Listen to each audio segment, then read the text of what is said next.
கிறிஸ்துவில் பிரியமான சகோதர சகோதரிகளே, அன்பு பிள்ளைகளே, நம்முடைய ஊரின் தொன்மைமிகு நமது பங்கு இறை சமூகத்தின் மிக பிரியத்துக்குரிய பாசத்துக்குரிய பாதுகாவலர் புனித பிரான்சிஸ் சவேரியாரின் திருநாளை கொண்டாட நாம் இங்கு கூடி வந்திருக்கிறோம்.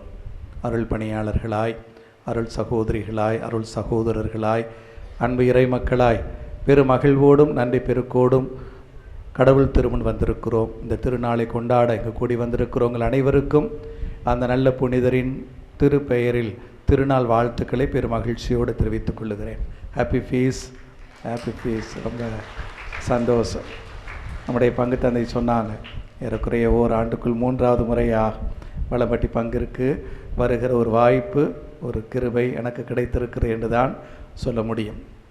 பிரான்சிஸ் சவேரியாரின் திருநாளை கொண்டாடுகிற அதே வேளையில் திரு அவை இன்று திருவருகை காலத்தை தொடங்குகிறது. எப்படி ஜனவரி 1ஆம் தேதி ஒரு புதிய ஆண்டை நாம் வழக்கமாக தொடங்குகிறோமோ, அதே போல் திரு அவையின் திரு வழிபாட்டு ஆண்டு இந்த நாளோடு தொடங்குகிறது. திருவருகை காலத்தோடு இயேசுவின் பிறப்புக்காக நம்மை தயாரிக்கும் அந்த காலத்தின் முதல் நாளோடு இந்த திரு அவையின் வழிபாட்டு ஆண்டு தொடங்குவதாக திரு அவை உணர்ந்து அதை கொண்டாடுகிறது. ஆக திருவருகை காலத்தின் முதல் ஞாயிறை நாம் இன்று கொண்டாடுகிறோம். 3 காரியங்களை ஆழமாக சிந்திக்க இந்த திருவருகை காலம் நமக்கு அழைப்பு விடுப்பதாக திரு அவை போதிக்கிறது. 3 வகையான வருகை, இயேசுவின் வருகை என்று திரு அவை போதிக்கிறது. முதல் வகையான வருகை வருகிற 25ஆம் தேதி நாம் கொண்டாட போகிற இயேசுவின் பிறப்பை குறித்து காட்டும் இயேசுவின் முதல் வருகை. கடவுள் மனிதரானார், நம்மிடையே குடிகொண்டார் என்று யோவான் நற்செய்தி 1 அதிகாரம் 14வது இறை வார்த்தையில் வாசிக்கிறோம். அந்த கடவுள் மனிதரானார், இம்மானுவேல் என்கிற பெயர் சுட்டி கொண்டார் என்று மற்ற நற்செய்தியில் வாசிக்கிறோம். ஆக நம்மில் ஒருவராக, ஒரு குழந்தையாக அந்த இயேசு பிறந்தார் என்பதை நாம் கிறிஸ்மஸாக கொண்டாடுகிறோம். அது இயேசுவின் முதல் வருகை. ஒவ்வொரு ஆண்டும் கொண்டாடுகிறோம், ஒவ்வொரு ஆண்டும் கூடுதல் சிறப்போடு கொண்டாடுகிறோம் என்பதும் கூட உண்மை. கடந்த ஆண்டை விட இந்த ஆண்டு அதிக சிறப்போடு என்று ஒவ்வொரு ஆண்டும் இந்த கிறிஸ்மஸ் திருநாளை கொண்டாடுகிறோம். ஆக 2000 ஆண்டுகளுக்கு முன்பு வரலாற்றில் நுழைந்த அந்த கடவுளை கொண்டாடி மகிழுகிறோம். ஒரு குழந்தையா நம்மில் ஒருவராக பிறந்த அந்த இயேசுவின் பிறப்பு திருநாளை கொண்டாடுவது இயேசுவின் அந்த முதல் வருகை நினைவுறுவதாக திரு அவை உணர்கிறது. 2வது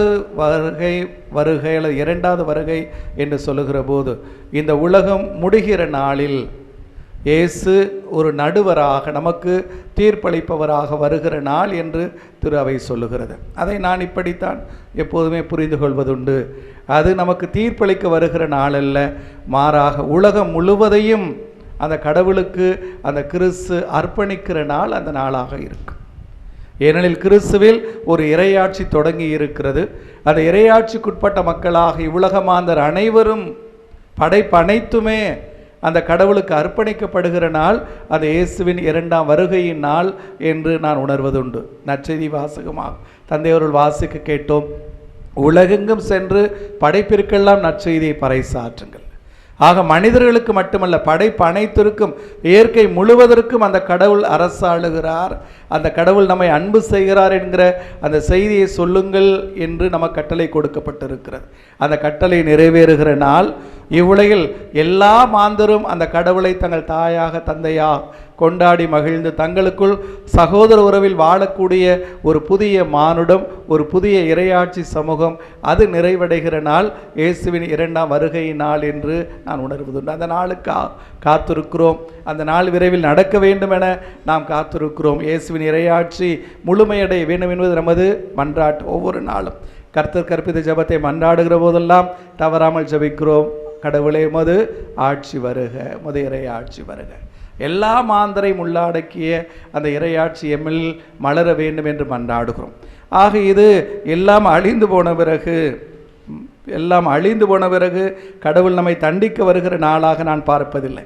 லூக்கா நற்செய்தி 21ஆம் அதிகாரம் 28வது இறைவார்த்தையில் இந்த நாள் எப்படிப்பட்டதாக இருக்கும் என்று லூக்கா சொல்லுவார்.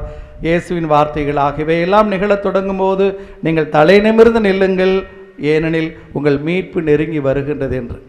ஆக தலையிடமிருந்து நம்மை நெருங்கி வரக்கூடிய அந்த மீட்பை பெற்றுக்கொண்டதை கொண்டாடுகிற நாளாக அந்த இறையாட்சி நாள், இறையாட்சி முழுமை அடைகிற நிறைவடைகிற நாளாக இருக்கும்.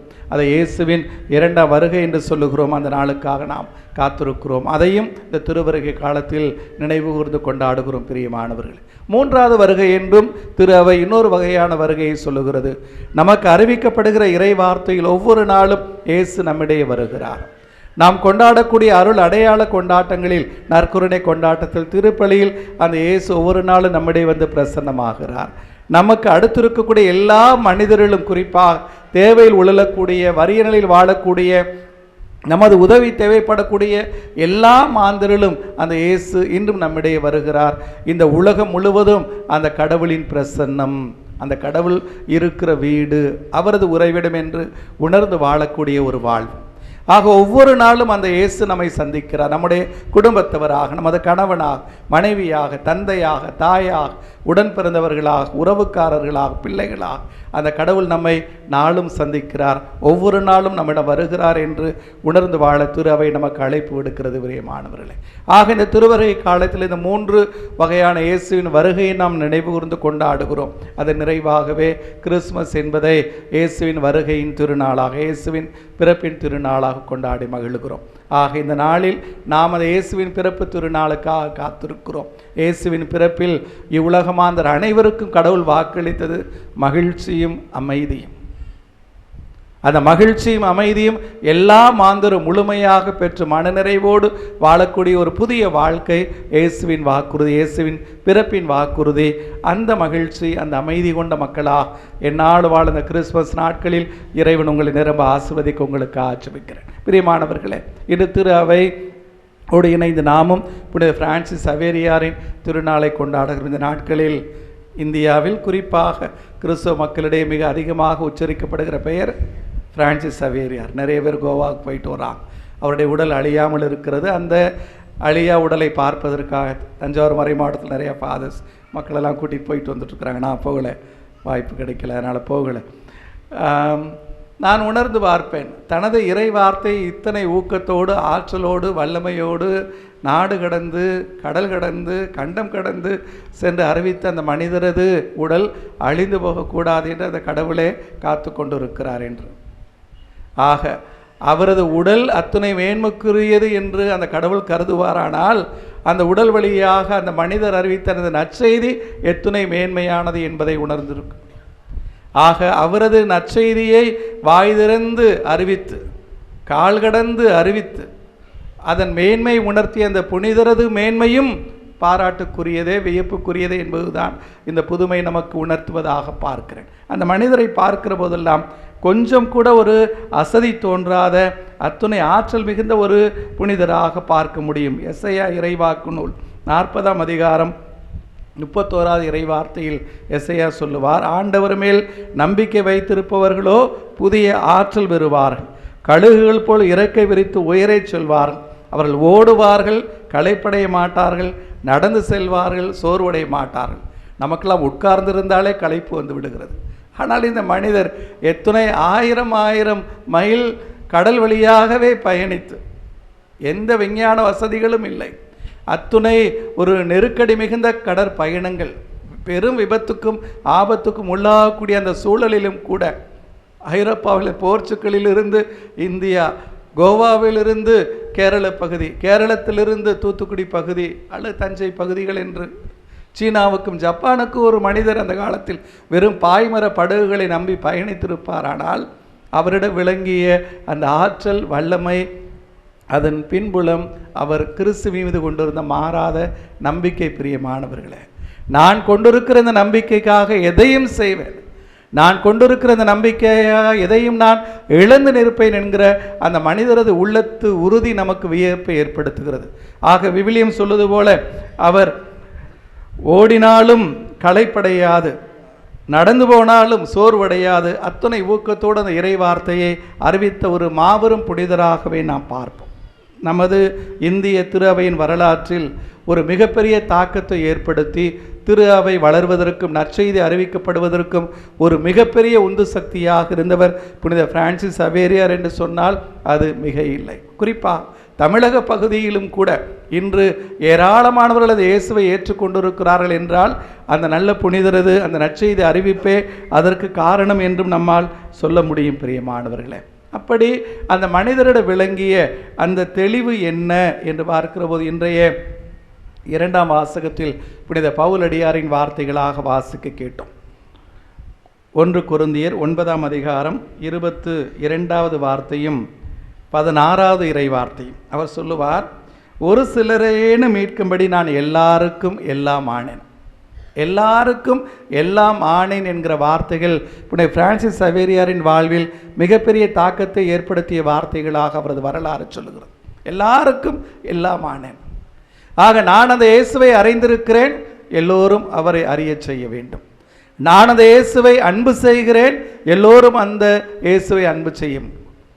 எவ்வளவு முடியுமோ, எத்தனை பேருக்கு முடியுமோ அந்த இறையரசு செய்தியை, அந்த நற்செய்தியை கொண்டு செல்ல வேண்டும் என்கிற அந்த ஒரு தாகமும் மன துணிவும் மிகுந்த வல்லமையும் கொண்டிருந்த புனிதராக அவரை பார்க்கிறோம். 9வது இறைவார்த்தை நமக்கு சொல்லுகிறது, இந்த நற்செய்தியை அறிவிக்கிறேன் என்றாலும் அதில் நான் பெருமைப்படுவதற்கு ஒன்றுமில்லை. ஏனெனில் இதை செய்ய வேண்டிய கட்டாயம் எனக்கு இருக்கிறது. ஏனெனில் இது என் மீது சுமத்தப்பட்ட கடமையாக இருக்கிறது என்று சொல்லுவார் புனித பவுலடியார். அதை உள்ளத்தில் வாங்கி இந்த நற்செய்தியை அறிவிப்பது எனது கடமை என்பதை உணர்ந்து, எந்த கடவுளை நான் கிறிஸ்துவில் ஏற்றுக்கொண்டிருக்கிறேனோ, எந்த கடவுளுக்கு நான் கிறிஸ்துவில் சான்று பகருகிறேனோ, அந்த கடவுளை நான் ஊரறிய உலகறிய உரத்து சொல்லுவேன்.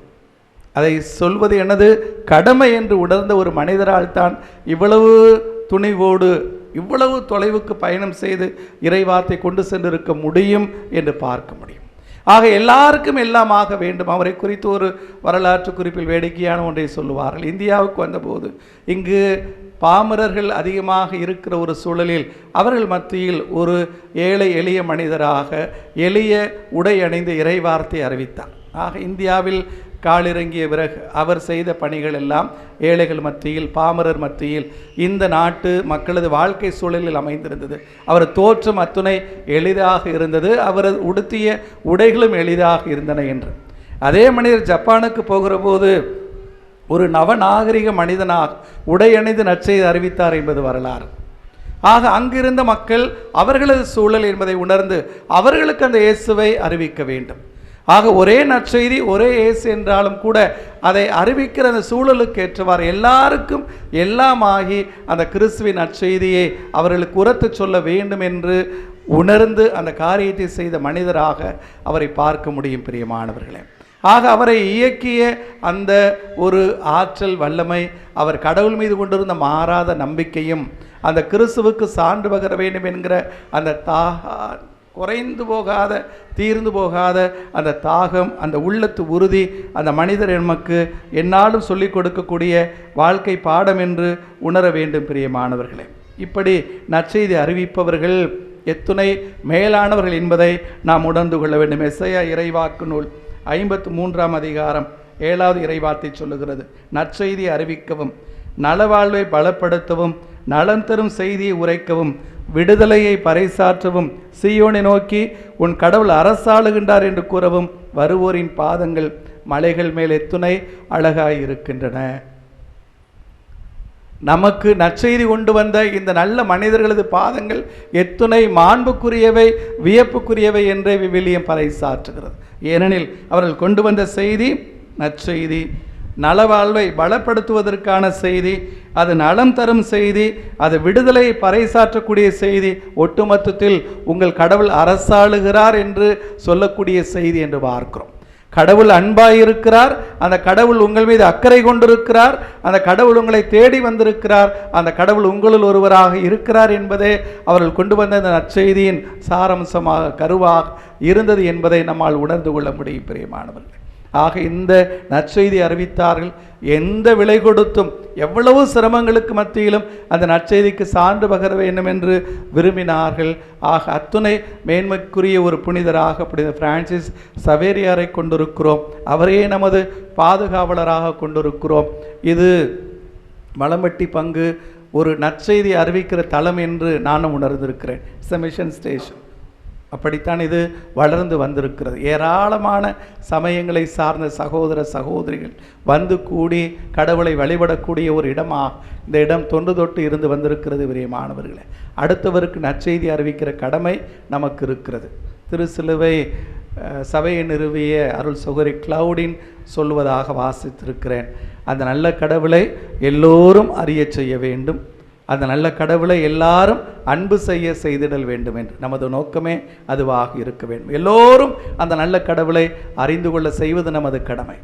எல்லோரும் அந்த நல்ல கடவுளை அறிந்து அன்பு செய்வது நமது கடமை என்பதை உணர்ந்து இந்த பணியை செய்கிற போது அந்த பணி மேன்மை அடைகிறது. ஆனால் நான் பார்த்திருக்கிறேன் பிரியமானவர்கள், என்னையும் சேர்த்து தான் சொல்லிருக்கு, கிறிஸ்தவர்கள் நமக்கு அந்த இறை வார்த்தையை 4 பேருக்கு சொல்ல வேண்டும், நமது சமயத்தை வளர்க்க வேண்டும் என்கிற எண்ணமெல்லாம் இப்போது இல்லை.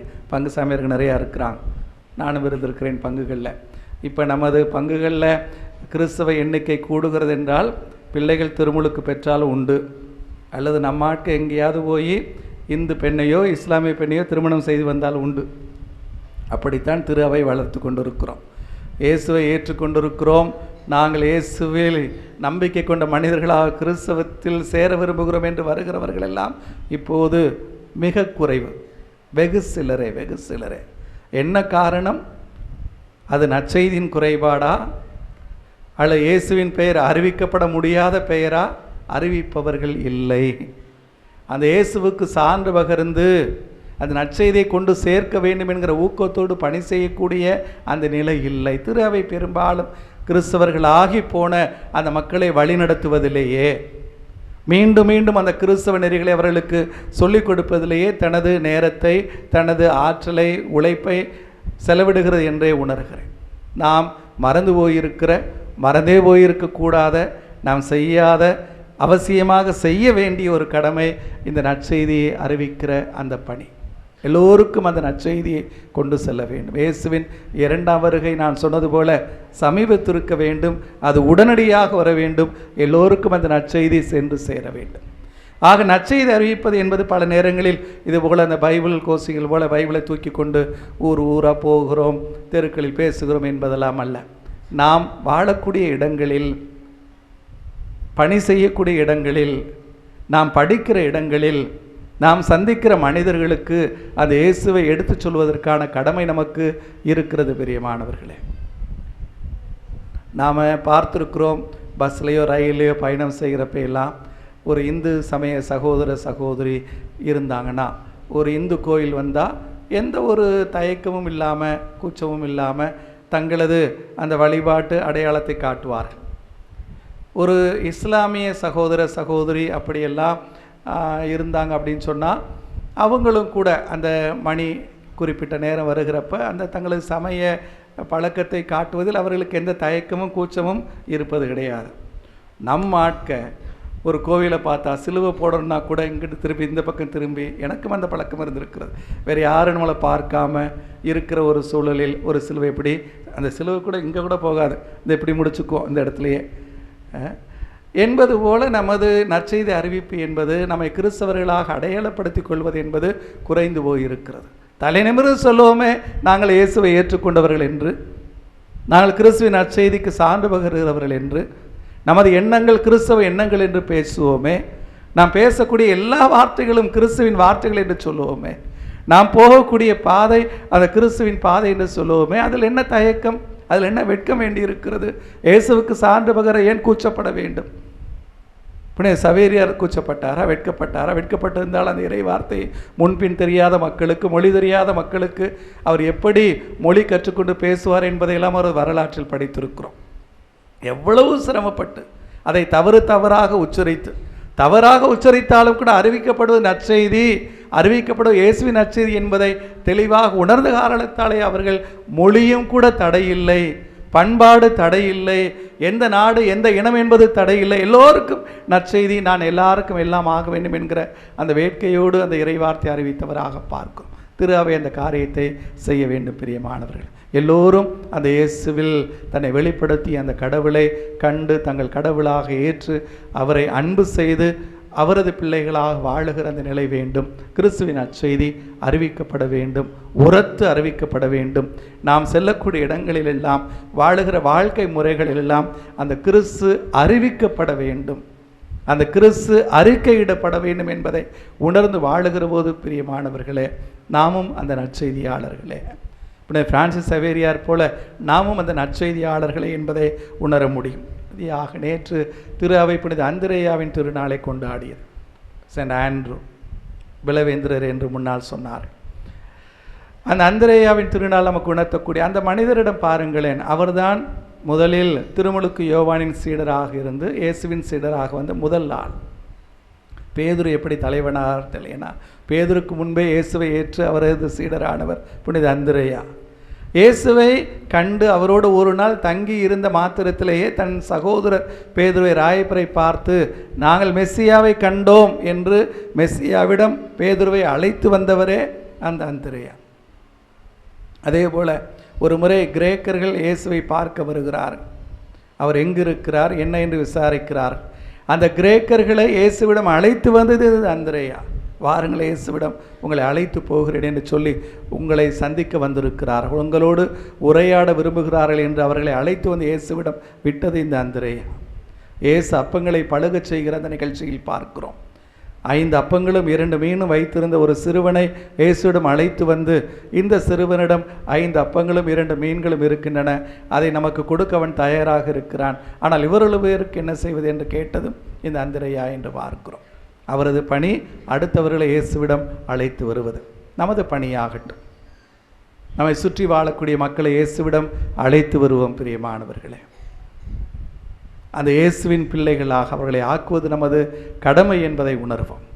ஆக வாழுகிற காலமெல்லாம் நாம் ஏற்றுக்கொண்ட இந்த நற்செய்திக்கு, நாம் நம்பியிருக்கிற இந்த நற்செய்திக்கு, நமது வாழ்வு பாதையாக நாம் கொண்டு இருக்கிற நற்செய்திக்கு சான்று பகர்வது, உறக்க சான்று பகர்வது, புனித பிரான்சிஸ் சவேரியாரை போல சான்று பகர்வது நமது கடமை என்பதை உள்ளத்தில் உணர்வோம். மீண்டும் அந்த தேவைக்காகவே ஜெபிப்போம். ஆண்டவரே, உம் திருமகன் இயேசு 2ஆம் முறையாக என் மண்ணுக்கு வர வேண்டும். எதற்காக? உம் இறையாட்சி நிறைவை கொண்டாடுவதற்கு. எல்லா மாந்தரும் உமது நற்செய்தியை ஏற்றுக்கொண்டதை கொண்டாடுவதற்கு.